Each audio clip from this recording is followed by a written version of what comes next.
The gentle lady from New York, Ms. Ocasio-Cortez, is now recognized. Thank you so much. Thank you, Madam Chair.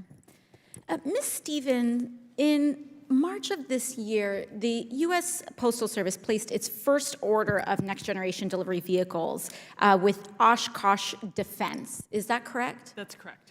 And what was that contract, that initial contract, valued at? I think it's been covered in the press. It's $2.98 billion for 50,000 vehicles. So nearly a $3 billion contract that the United States Postal Service presently has with a defense contractor in order to produce these internal combustion engine vehicles. Largely. The initial order is for 50,000 next-generation delivery vehicles, but from what I understand, only about 10,000 are actually required to be battery electric vehicles. Is that correct? That's correct. So to summarize, the USPS has contracted with Oshkosh Defense and is giving them $3 billion to build around 50,000 vehicles, 10,000 of which must be battery powered. Now, I think one note and element of context that's important to mention is that this committee has a long bipartisan history of oversight, particularly when it comes to defense contracting. This is one of the very few things that we've been able to agree upon in the past. Even when former ranking member Mark Meadows was here, this was something that that concerned him. And I hope that our current ranking member, we can continue to find agreement there. Now, Ms. Stevens, and I will say one thing about Oshkosh Defense, is that they're union. They have union labor.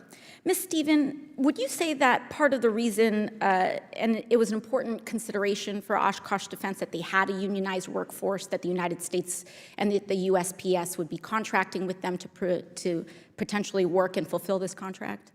The solicitation from the Postal Service requires domestic production only. It does not require particular locations or workforce. Yes, but was it a favorable element? Did Oshkosh mention this? Was it something that was considered?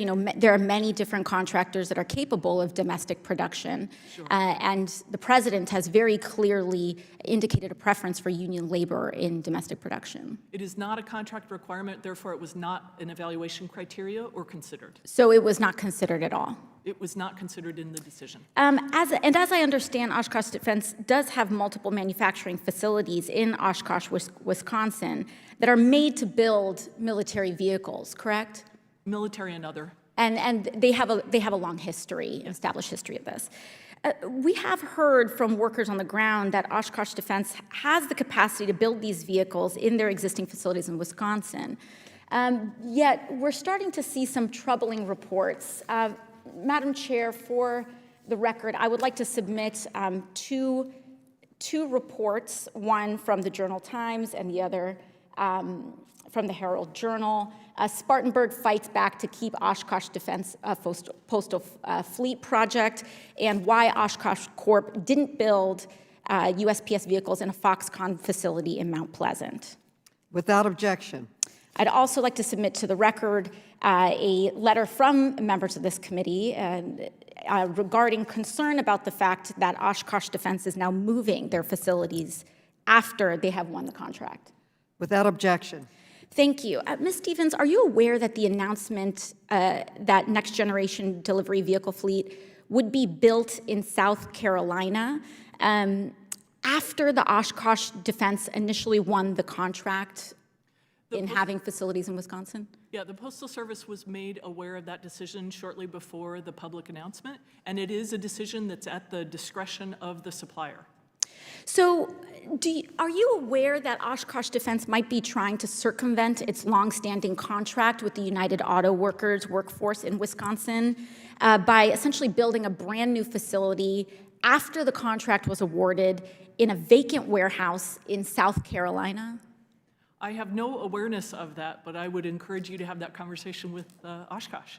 Is the USPS troubled by this timeline at all? By what was that? By this timeline at all? Which timelines are you referring to? The timeline of the fact that NextGen, they had secured Oshkosh. Oshkosh presented the contract with their existing facilities. They have union labor. They were granted a $3 billion contract under the USPS under the leadership of DeJoy.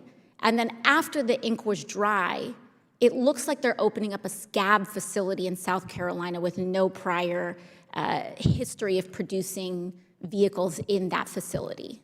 So I think some of the facts about what was represented in a proposal are not correct, and I would disagree with those assertions. Okay, and so I would say that the USPS is not troubled by that timeline. I would agree with your statement. Thank you.